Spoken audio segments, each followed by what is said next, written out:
Assalamualaikum warahmatullahi wabarakatuh. Selamat pagi, salam sejahtera untuk kita semua.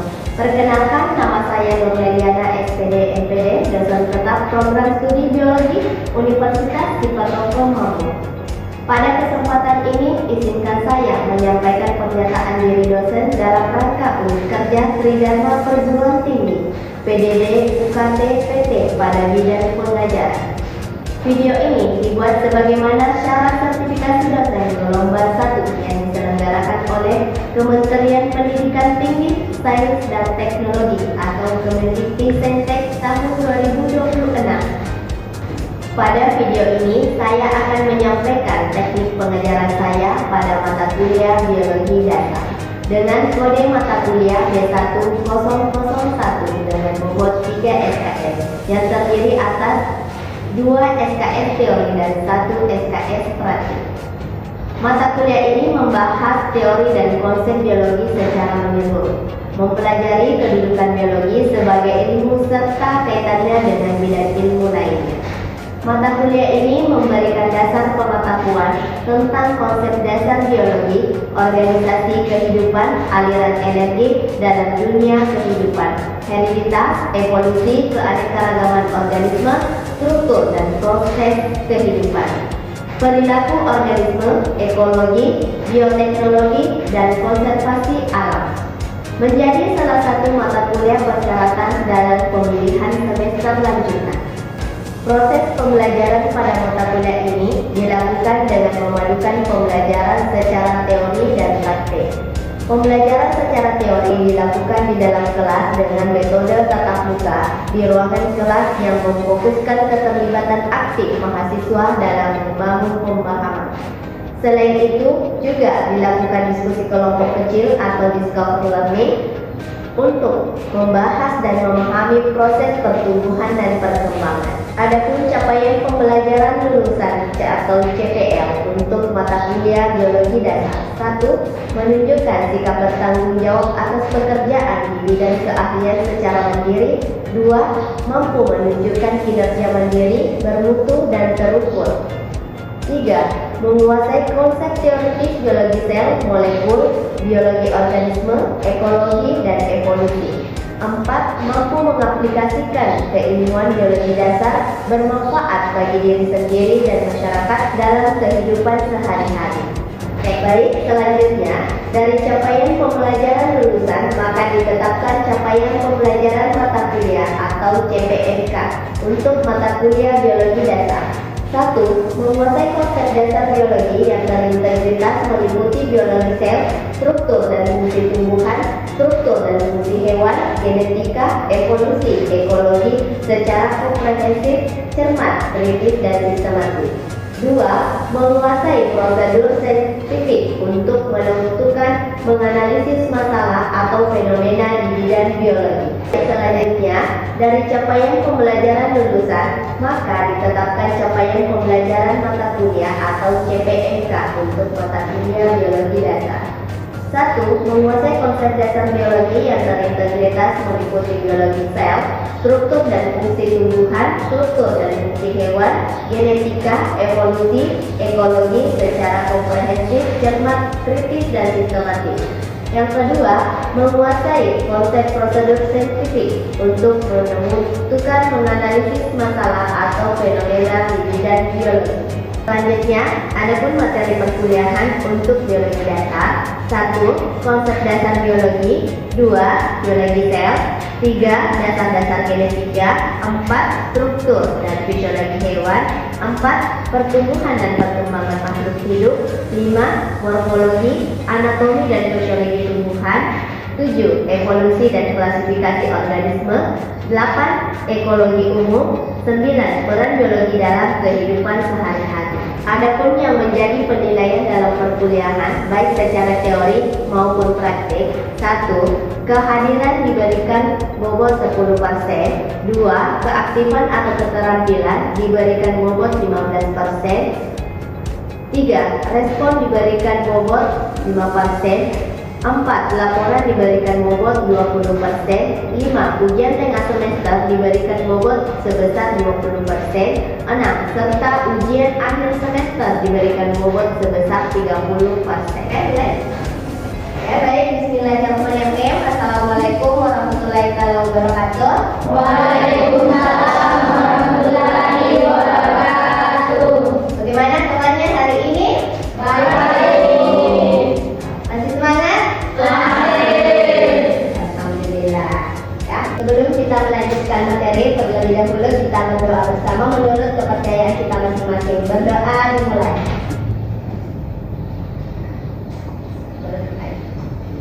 Baik, kita akan melanjutkan materi hari ini, yaitu tentang pertumbuhan dan perkembangan pada makhluk hidup, ya. Tetapi sebelumnya Ibu mau tanya, apakah masih ada yang ingat materi minggu lalu?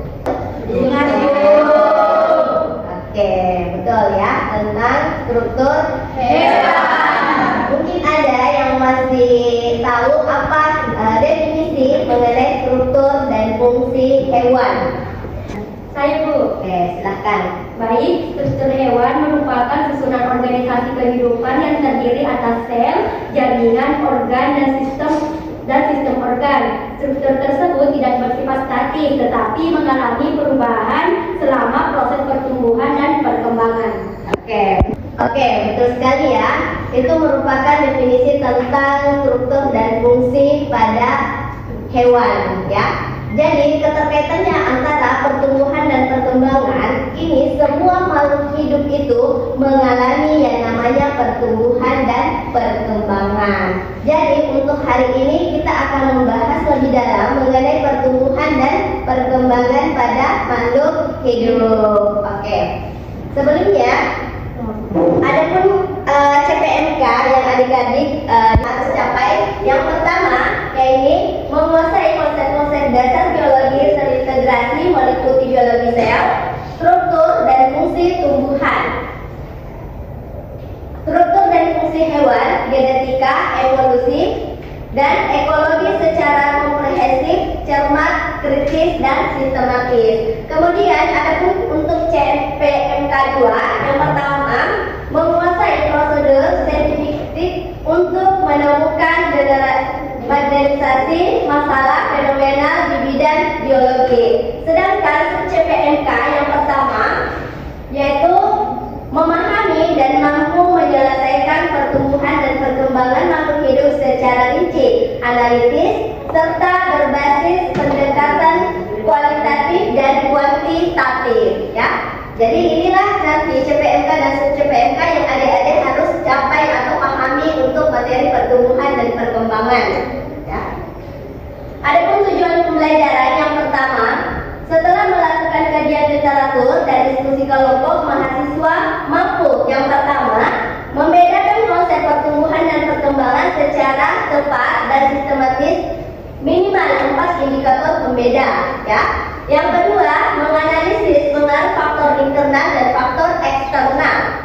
Kemudian yang ketiga, menseleksi dan mengevaluasi faktor penyebab anomalia pertumbuhan secara kritis dan objektif, ya. Jadi itulah tadi tujuan pembelajaran untuk hari ini, ya.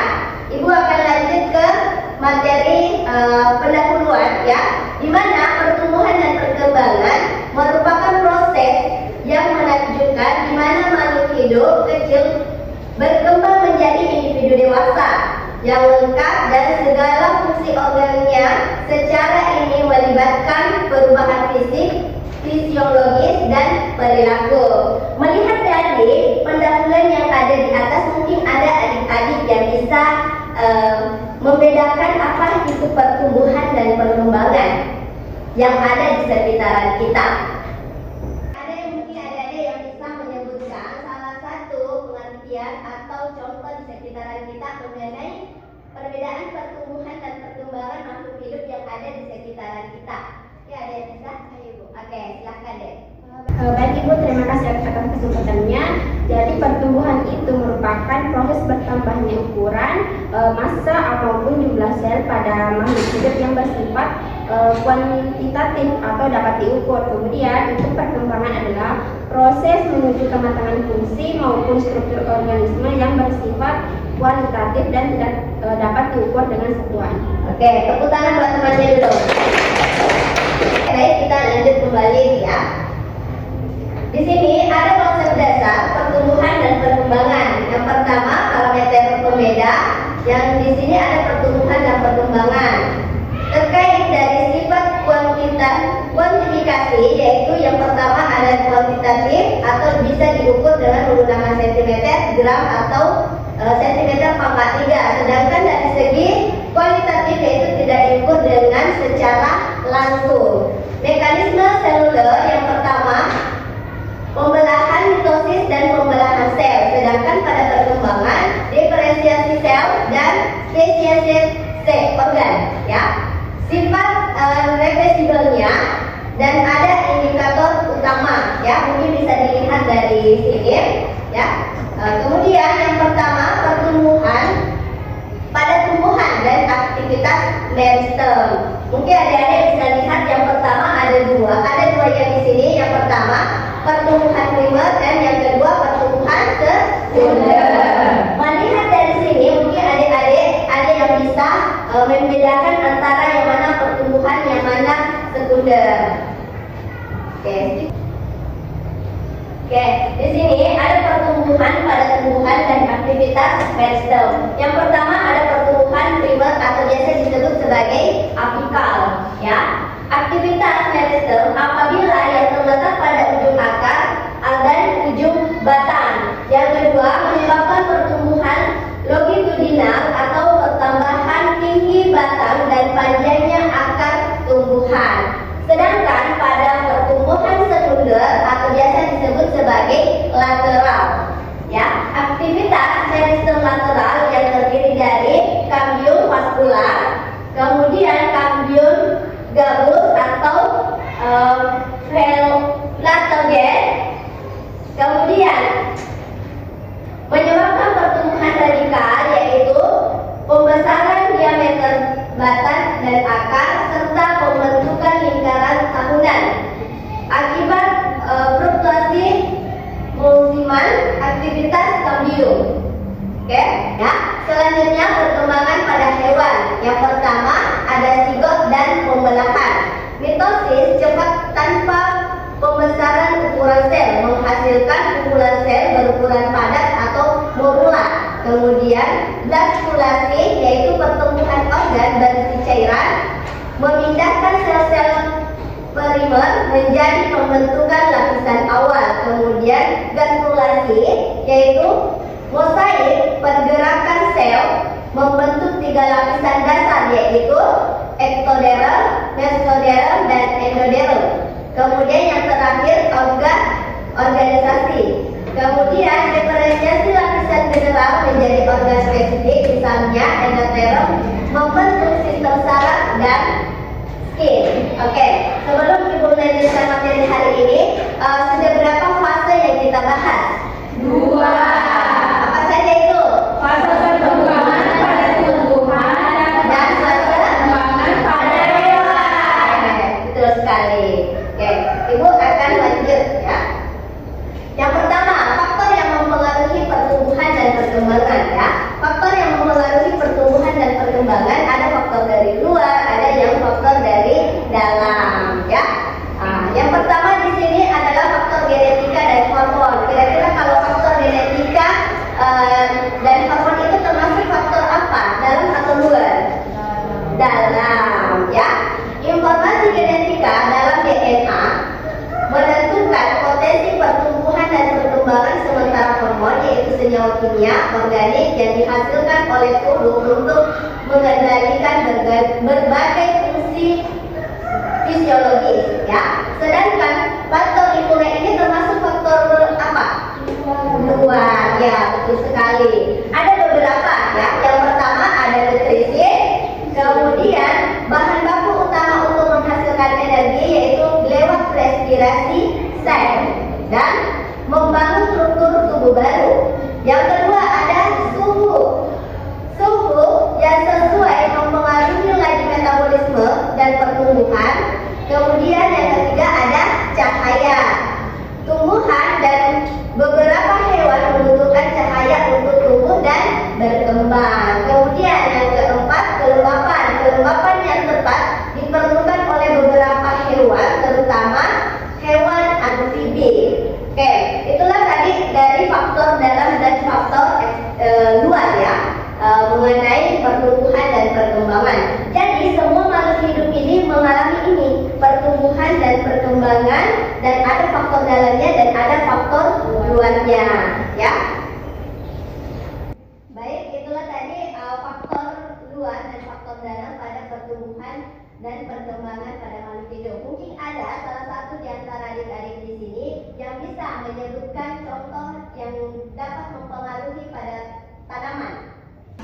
Hai Bu, contohnya jagung yang kerdil disebabkan oleh kurangnya nutrisi dan cahaya matahari. Oke, betul sekali. Tepuk tangan ya untuk temannya.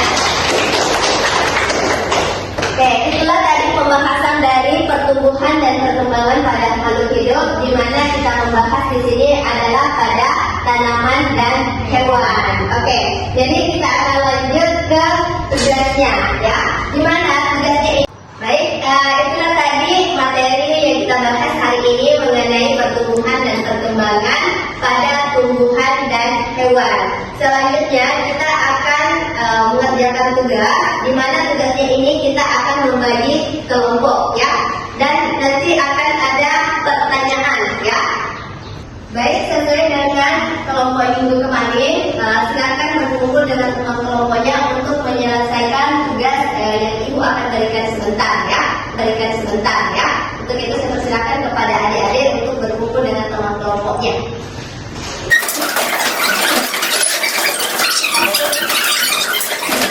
Baik, kita persilakan kepada kelompok 1 untuk membacakan soalnya.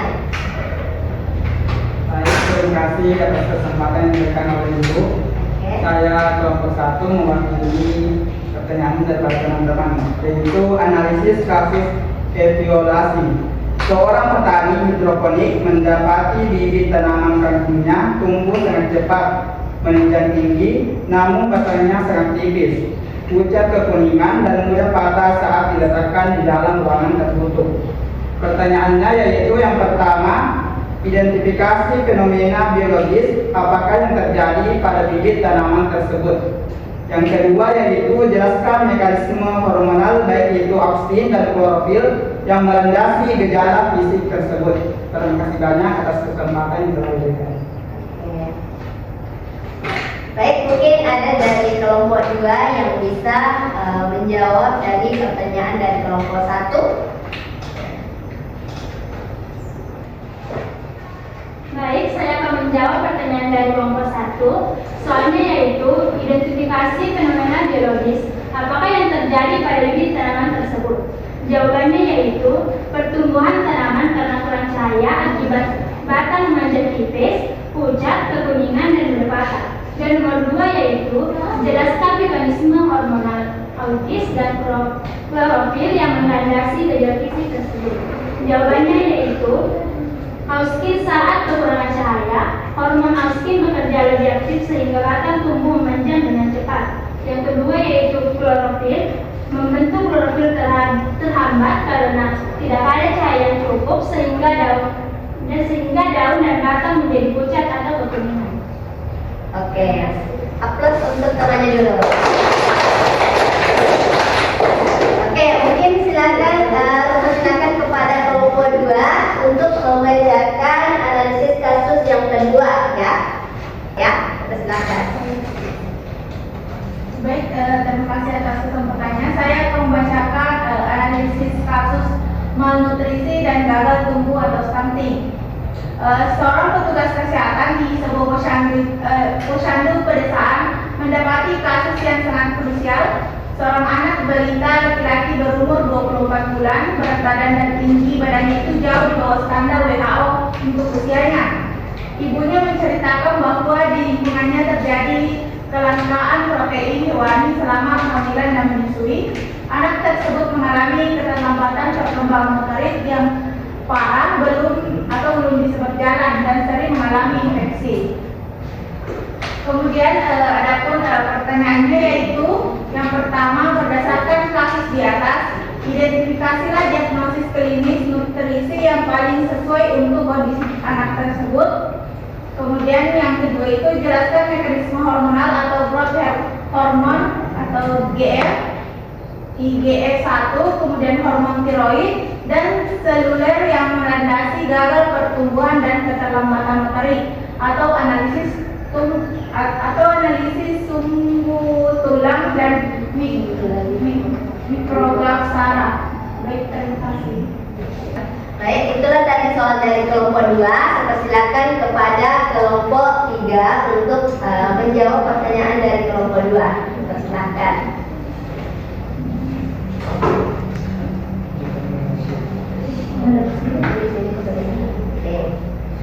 Baik, saya perwakilan kelompok 3 ingin menjawab pertanyaan nomor 1 yang dimana itu identifikasi diagnosis klinis nutrisi yang paling sesuai untuk kondisi anak tersebut. Berdasarkan data, diagnosis yang paling sesuai adalah marasmus dengan stunting dan gizi buruk kronis. Hal ini didukung oleh berat badan dan tinggi badan anak yang jauh di bawah standar WHO.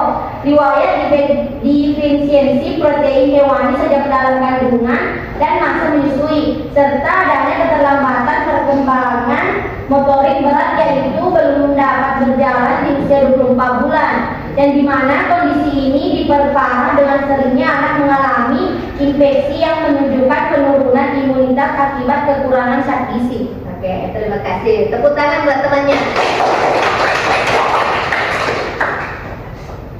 Oke, baik, itulah tadi pembahasan mengenai pertumbuhan dan perkembangan pada makhluk hidup. Dan untuk hari ini cukup itu materi yang kita bahas. Mungkin ada di antara adik-adik yang di sini bisa menyimpulkan dari materi hari ini, ya. Saya Bu. Oke, silakan. Baik, terima kasih. Adapun kesimpulan Pak, ulangi enggak? Mulai dari duduk. Adapun kesimpulan dari Pertumbuhan dan perkembangan. Atau berdiri kok teh. Baik.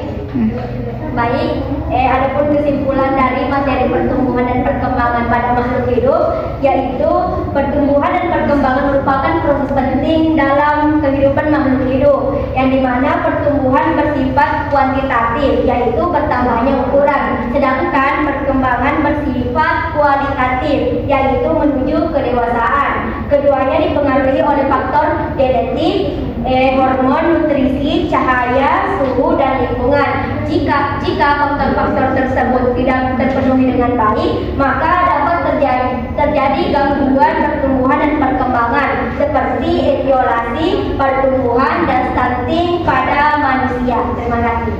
Oke, baik, itulah merupakan kesimpulan pada hari ini untuk materi pertumbuhan dan perkembangan. Baik, Ibu, sebelum mengakhiri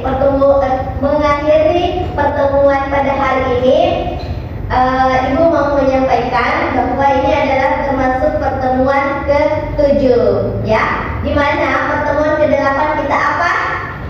UTS. Ya, betul sekali. Insya Allah minggu depan itu kita UTS. Saya akan besar harapan Ibu kepada adik-adik untuk mempelajari materi-materi dimulai dari pertemuan awal sampai pertemuan hari ini untuk persiapan UTS ke depannya, dan semoga hasil atau asesmen yang diperoleh dari adik-adik ini bisa membangun, ya, bisa membangun adik-adik untuk lebih giat lagi untuk belajar, ya. Oke. Untuk hari ini saya cukupkan. Wabillahi taufiq wal hidayah. Wassalamualaikum warahmatullahi wabarakatuh. Waalaikumsalam warahmatullahi wabarakatuh. Sekian video pembelajaran mata kuliah biologi dasar pada materi pertumbuhan dan perkembangan makhluk hidup, program studi biologi Universitas Dipatoko Mampu. Semoga bisa menjadi bahan pertimbangan baik dalam proses pengajuan sertifikasi dosen gelombang 1 tahun 2026 Terima kasih. Wabillahi taufiq wal hidayah. Wassalamualaikum warahmatullahi taala wabarakatuh.